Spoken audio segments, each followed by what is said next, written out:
Unity, the renowned cross-platform graphics engine developed by Unity Technologies, has long been a staple in the gaming industry. However, its recent decision to tighten the purse strings has left developers in a state of concern. Unity, in operation since 2005, has been a go-to choice for programmers, particularly in the indie sector, and for game porting. Since 2016, Unity transitioned to a subscription model, offering free options for personal and small business use.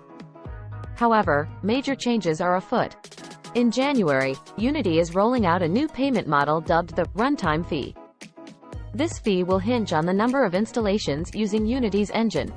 The goal, according to Unity, is to ensure that only studios with significant success pay for usage. Under the free plan, studios exceeding $200,000 in annual revenue and 200,000 game copies installed pay 20 cents per installation.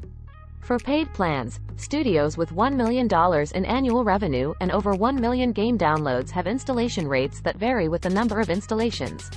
They start at 15 cents per installation for higher installation counts and go as low as 1 cent per installation for lower installation counts.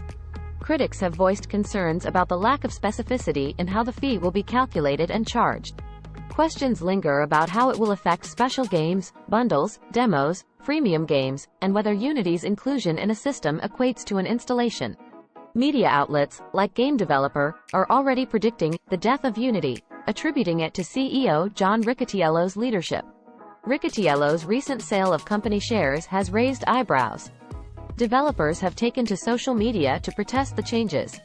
Massive Monster, the team behind Cult of the Lamb, warns of game delays if Unity persists in its decision. Aggro Crab, the creators of Another Crab's Treasure, questions how Unity will profit from millions of downloads on platforms like Game Pass. Unreal, Unity's competitor, is quick to remind developers of its more favorable terms, counting profits per title and excluding Epic Game Store earnings. Unity's decision to charge for usage in January could reshape the landscape for small studios, requiring them to navigate higher fees.